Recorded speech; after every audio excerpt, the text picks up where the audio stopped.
Hello dear students, आज जो topic हम करेंगे वो है इलेक्ट्रोस्टैटिक्स। प्लस टू फिजिक्स का एक वेरी इंपॉर्टेंट टॉपिक है ये, और शुरू का एक चैप्टर है ये हमारा। तो इलेक्ट्रोस्टैटिक्स जो है वो जनरली डिस्कशन है कूलम्स लॉ का, इलेक्ट्रिक फील्ड का, electric potential, Gauss law and capacitance का when charge is at rest. तो चार्ज रेस्ट में जब होगा तब उसकी जो बिहेवियर है, उसकी जो प्रॉपर्टीज हैं, वो हम सब इस चैप्टर में डिस्कस करेंगे। कूलम्स लॉ एक इंपॉर्टेंट चैप्टर है, जो चैप्टर नंबर 1 है हमारा, Coulomb's law and charge at rest. ये सारे चैप्टर्स आपस में इंटररिलेटेड हैं। जो भी मैंने अभी आपको नाम लिए, electric field, capacitance, electrostatic, electric potential, Gauss law, ये सब आपस में इंटररिलेटेड हैं। एक के बाद एक जब हम स्टेप बाय स्टेप इनको करते हैं तो ये ज़्यादा अच्छे से समझ आते हैं।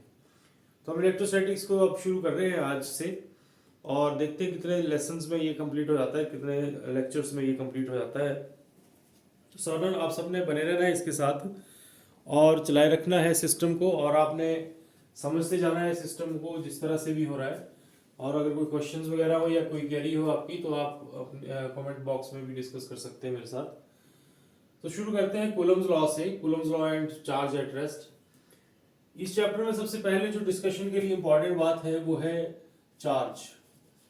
चार्ज एक्चुअली 2 टाइप्स के हैं, आपको सबको पता है, positive charges and negative charges. अगर वो सिमिलर चार्जेस हों आपस में तो वो रिपेल भी करते हैं, इनकी प्रॉपर्टीज है repulsion and attraction and repulsion. अगर चार्जेस अपोजिट हैं then they attract each other, और अगर चार्जेस सिमिलर हैं then they repel each other.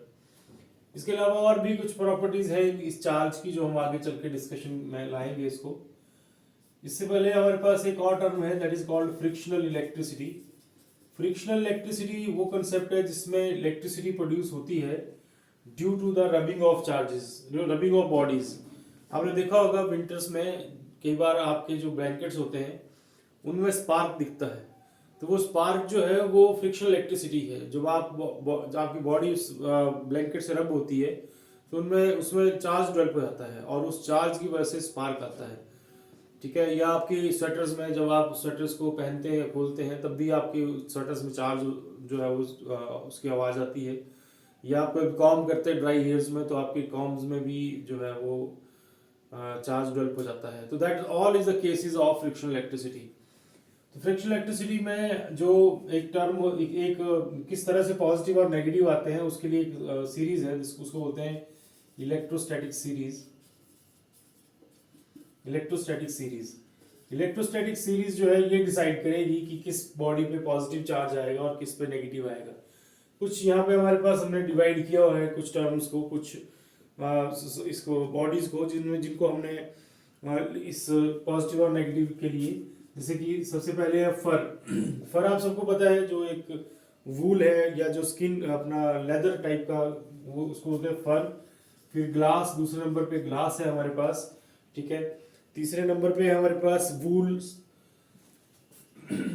Wool, silk, human body. ठीक है, तो देखिए सिल्क भी आ गया इसमें, वूल आ गया जैसे मैं अभी आपको बता रहा था। फिर sealing wax, amber, sealing wax, amber, resin, है ना, दाग, इस तरह से। फिर आपके पास है sulphur, rubber, ebonite, sulphur, rubber, ebonite. तो इस तरह से ये कुछ हमारे पास सब्सटेंस हैं जिनको हम यहाँ डिस्कस कर रहे हैं। टेफ्लॉन। तो इन सब को जब आप यूज करते हैं, तो जैसे इस सीरीज का क्या इसकी प्रिंसिपल है इसका, जब आप जो जैसे फर को आप सीलिंग वैक्स से रब करते हो तो फर पे पॉजिटिव चार्ज आएगा, सीलिंग वैक्स पे नेगेटिव चार्ज आएगा। अगर आप सीलिंग वैक्स को जैसे रेजिन से रब करते हो तो सीलिंग वैक्स पे पॉजिटिव आएगा, रेजिन पे नेगेटिव आएगा। अगर रेजिन को आप एबोनाइट से रब कर रहे हो तो रेजिन पे पॉजिटिव, एबोनाइट पे नेगेटिव। दैट मींस जो सीरीज में पहले आ रहा है उस पे पॉजिटिव आएगा, और जो सीरीज में बाद में आ रहा है उस पे नेगेटिव आएगा।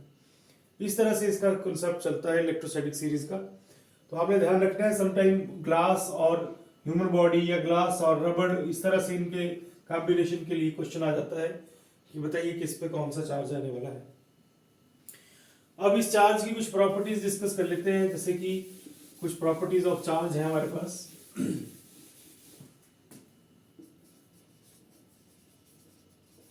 प्रॉपर्टीज ऑफ चार्ज, इसमें एक प्रॉपर्टी है हमारे पास एडिटिव। एडिटिव चार्ज जो है वो एडिटिव है, दैट मीन्स अब आप सारे चार्जेस को सम कर सकते हो सिमिलर। ठीक है, अगर चार्ज को मैं क्यू से डिनोट कर रहा हूं तो सारे चार्जेस को आप ऐड कर सकते हो, that is called additive property. ठीक है, फिर आपको पता है चार्ज कंजर्वेटिव भी होता है। कंजर्वेटिव मीन्स कि चार्ज को आप कंजर्व कर, कह सकते हो कि कंजर्व है, टोटल चार्ज रिमेन्स कांस्टेंट। ठीक है, जो तीसरा है हमारे पास वो है, तीसरी प्रॉपर्टी जो है वो इंपॉर्टेंट प्रॉपर्टी है हमारी, और वो है क्वांटाइजेशन। तो क्वांटाइजेशन जो है इसका थोड़ा सा डिस्कशन हम फर्दर करेंगे, क्योंकि क्वांटाइजेशन हमारे पास इंपॉर्टेंट इसका प्रॉपर्टी है। तो अब हमारे पास जो मैंने जैसे आपसे कहा कि क्वांटाइजेशन जो है एक इंपॉर्टेंट प्रॉपर्टी है। तो quantization of charge, quantization of charge means कि total charge remain quantized. Total charge जो है वो इंटीग्रल मल्टीपल होता है फंडामेंटल चार्ज का। ये क्वांटाइजेशन ऑफ चार्ज का कॉन्सेप्ट है कि total charge is an integral multiple of fundamental charge.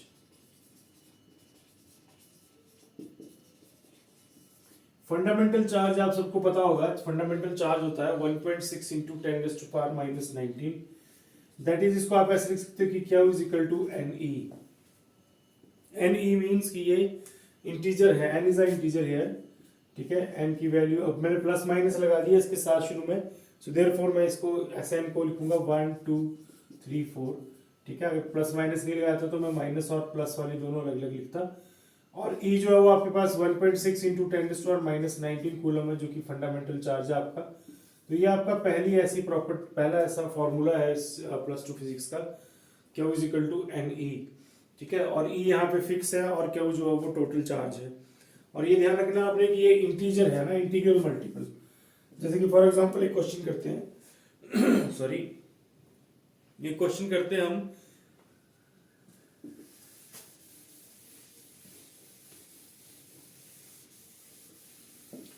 Question है आपका कि can an object have a charge, can an object have a charge 2.8 into 10⁻⁻18 coulomb. ये क्वेश्चन आया आपको कि क्या इस तरह से इतना चार्ज जो है वो किसी ऑब्जेक्ट का हो सकता है। ठीक है, तो अब इस क्वेश्चन को हम कैसे सॉल्व करेंगे, देखिए हमें पता है कि Q is equal to NE। That means N हो गया हमारे पास Q अपॉन E। अब Q जो है वो दे रखा है पहले 2.8 into 10⁻⁻18 and E is 1.6 into 10⁻⁻19। तो जब आप इसको सॉल्व करोगे तो आपके पास जैसे यहाँ पे आ गया 28/16 इंटू 10 है ना, ऊपर चला गया ये तो प्लस का हो गया और बन गया 10।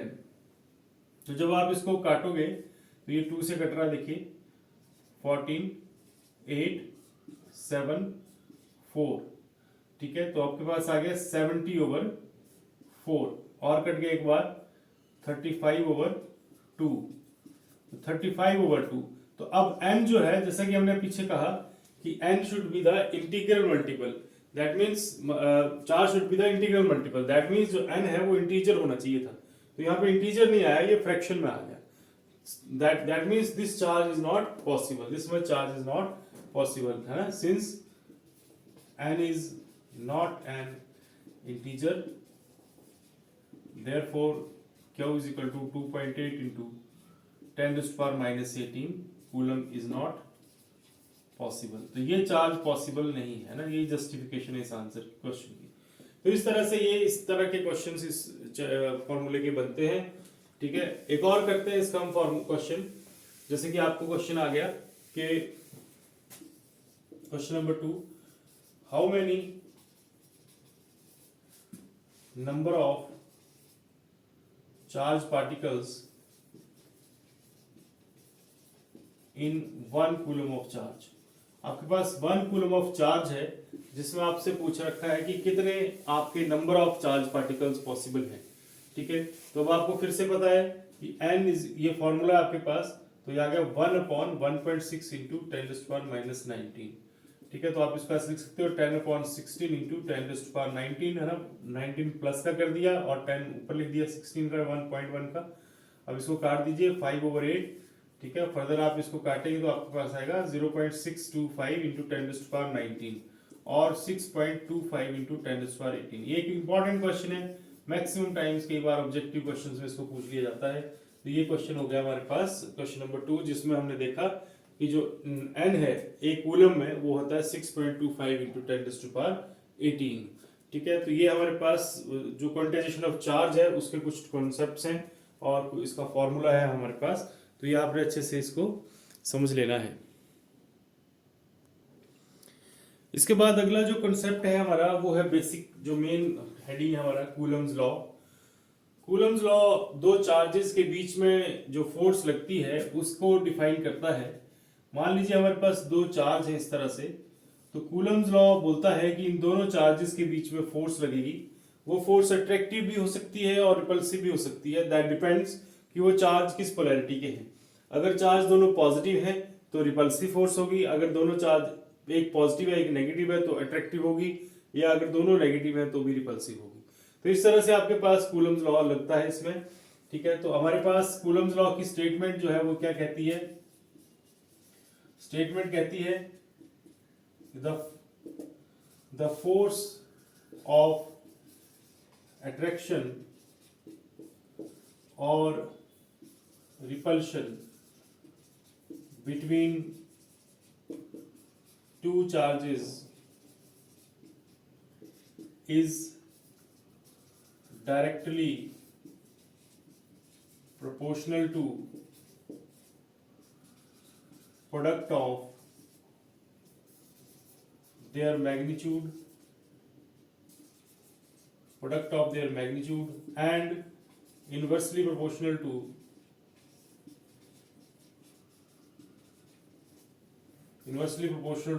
square of distance between them। तो उनके बीच में जो डिस्टेंस है उसके ऊपर इसके इनवर्स स्क्वायर लॉ लगेगा उसके लिए, और directly proportional to the magnitude of charge. बिल्कुल वैसा ही कॉन्सेप्ट है जैसा आपने ग्रेविटेशन में पढ़ा था, न्यूटन्स लॉ ऑफ ग्रेविटेशन में, बिल्कुल वैसा ही कॉन्सेप्ट है, बिल्कुल इसी तरह से हम इसको डिफाइन कर रहे हैं।